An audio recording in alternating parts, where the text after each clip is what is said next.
Good day. We are in Team 6, which is represented by María Fernanda, Marco Radamés, Martín Cervantes, Javier Alberto, Gabriel Eduardo, Raúl González. We will be talking mainly each one of us a specific topic of each of the units in this course, English culture. We start with Unit 1. My name is Francisco Javier Garcia. In this unit, we were able to learn mainly about the generalities of the unit kingdom from the countries that make it top, which in this case we can understand a little more about Northern Ireland, England, Scotland.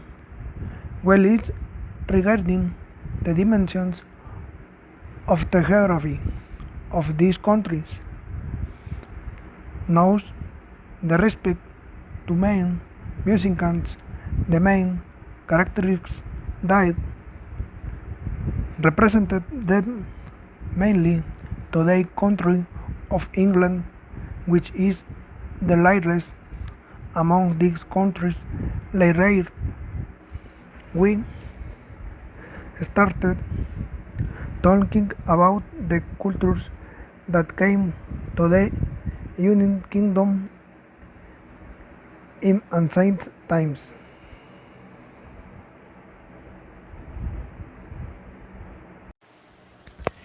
Hi, I am Javier Garcia and continue with the talk about the Unit 1. I tell you about the Romans in Britain, the Vikings and Anglo-Saxons. The first one is the Romans in Britain. The Romans were the first group to invade the United Kingdom about 2000 years ago. Britain belonged to a Roman Empire for about 400 years, the remain of the Roma. The first person who tried to conquer Britain was Emperor Julius Caesar, who arrived to Britain twice, once in 55 BC and again in 54 BC, but he didn't conquer this land. In 122 AD, Romans began to build a wall across the North England as a defensive against invading trade for the north. It was named Hadrian Wall. The Romans were exiled road builders that were the price a roads linked to Rome come from. The most famous roads made by Romans were Walton Street, Ermine Street, and Forest Wall. Now I will tell you about the Vikings. The Vikings were a group of people coming from Scandinavia who attacked and terrorized northern and eastern Europe, including Britain and Ireland from the 8th century to 12th century. The Vikings also evident that they were Scandinavian raiders who come from small communities of hard-working from farmers and fishermen. The Vikings has many goods. The most powerful good was Odin and the Alferter, or good of the warfare, justice, and death. The brothers and sisters Freya and Freya, their god and goddess of fertility, were also important, and they were many other minds, gods and goddesses. And continue to tell you the Anglo-Saxons. The Anglo-Saxon migrate. The early Anglo-Saxon period covered the history of medieval Britain to start from the end of Roman rule. It is period widely known in Europe history as the Migrate period.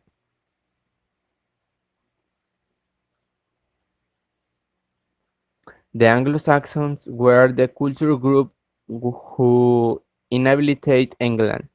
They traced their organization to the 5th century settlements of incomers to Britain, who migrated to the island from the northern sea coastland of continental Europe. The development of Anglo-Saxon identity arose from the interaction between incoming groups of people from the numbers of German sea tribes, but amongst themselves and with the indigenous British groups. In the United Kingdom, there are many famous landmarks and beautiful places to visit in the United Kingdom. They have a great history and beauty which is easy to admire. Maybe you have seen some of them in television or in some movies. Here some of them are presented. First, we have the Stonehenge, the Palace of Westminster, Buckingham, the Windsor Castle, Tower of London, St. Paul Cathedral, Hadrian's Wall, the Big Ben, and the London Eye. These landmarks are the most important for us. Then we have the government in the United Kingdom. The United Kingdom government is a parliamentary democracy with a constitutional monarch. In the British monarchy, the king or queen is the head of the state. No UK has a queen, the queen, and a prime minister is the head of the government. On the other hand, in the UK, the prime minister leads the government with the support of the cabinet and ministers. The prime minister is head of the UK government, and they are ultimately responsible for all policies and decisions. Nowadays, the prime minister is Boris Johnson.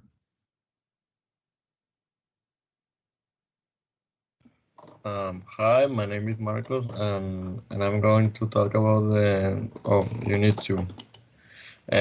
We'll know traditional British dishes include for breakfast, fish and chips, the Christmas dinner, the Sunday roast, steak and kidney pie, shepherd pie, and bangers and mash.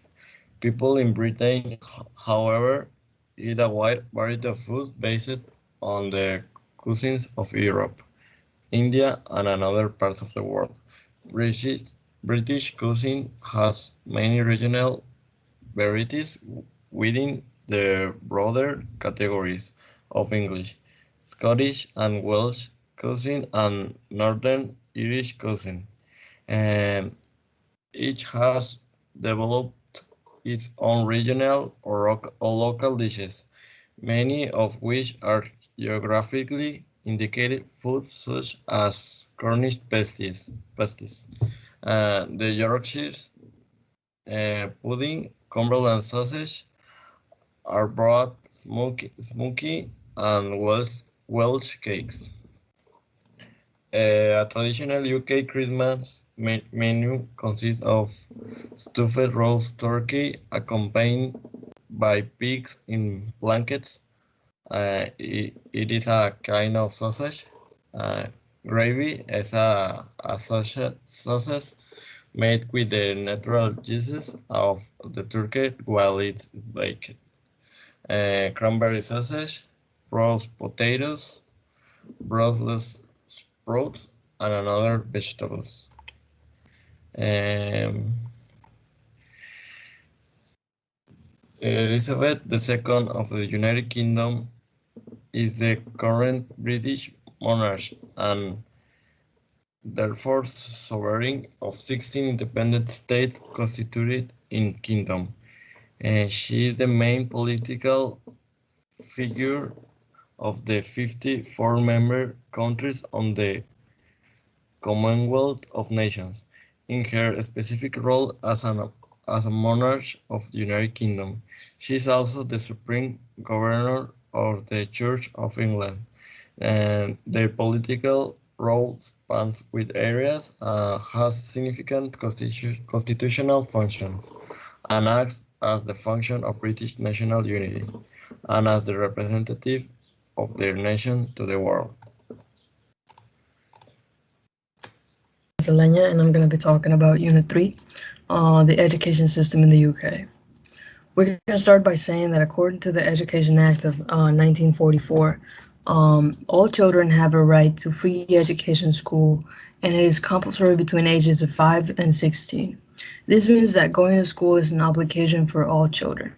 As it has been stated, all boys and girls must attend full-time education until the age of 16. Primary school. In the United Kingdom, schools can be state schools, which are funded by government and are free for all pupils, or independent schools, which charge fees to the parents of the pupils. In the UK, there are four main types of state schools. We have the community school, which is run by the local authority and has strong links with the local community, sometimes offering use of their facilities and providing services like childcare and adult learning classes. Then we have foundation schools, which are run by their own governing body, which employs the staff and sets the admissions criteria. Trust schools, which is a type of foundation school which forms a charitable trust with an outside partner. We have voluntary aided schools, which are mainly religious or faith schools. And we have, the special education schools require an extra year for their students to leave, and they also provide them with some further education. Now we have secondary. At the age of 11, children start their secondary school education from the age of 11 to 14. Students in British state and private schools study a broad range of 10 to 15 subjects. Among these, we can find English, math, science, design, technology, information and communication technology, among others. Careers education and guidance, sex, and relationship education and religious education may also be included in the education curriculum. Um, um, Secondary school graduation covers the period from age 14 to 15.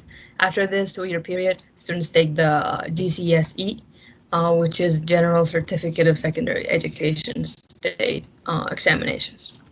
Higher education.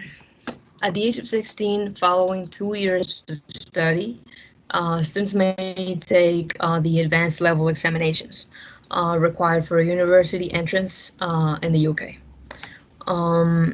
Once a student has been through all the misadventures and hardship of compulsory education, it's time to decide his and or her own fate. The first 3 years of university education, undergraduate degree program, which may be a Bachelor of Arts on Engineering and Science, etc. It's important to add that higher education is not free, and students must pay a contribution to the cost of teaching, which is tuition, less, and also have to pay for their living costs, which is maintenance. Government provides to help them pay for university education, which has to be paid back from earnings once their income reaches a certain level.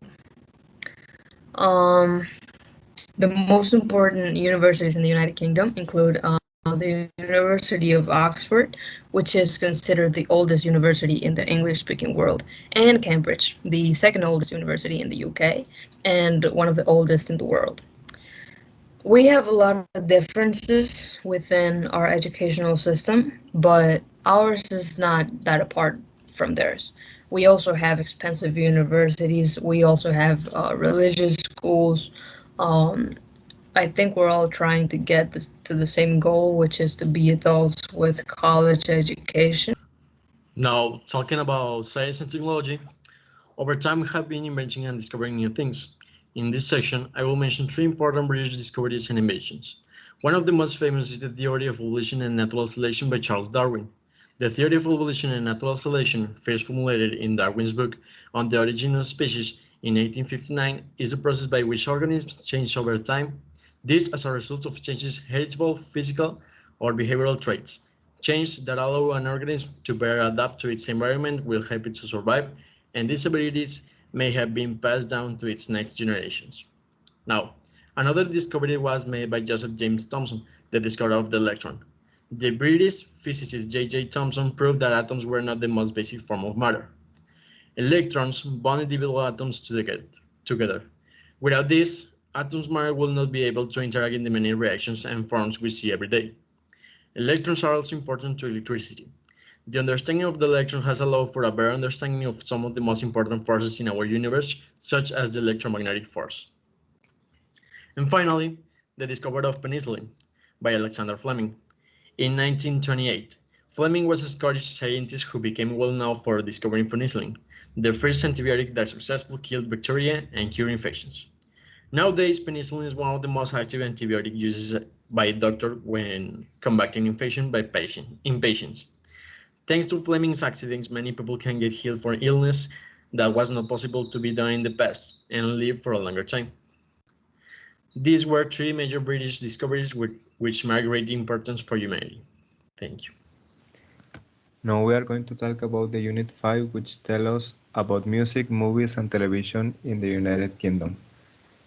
Past century, the entire world's music created an extreme evolution in sounds and styles fusion, such as rock and roll, heavy metal, folk rock, Britpop, rap, electronic, and drum and bass music, among some other new styles.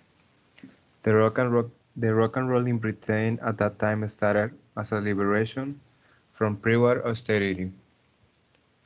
The major movement in rock and roll in Britain was due to the impact of the Beatles in popular music at that time.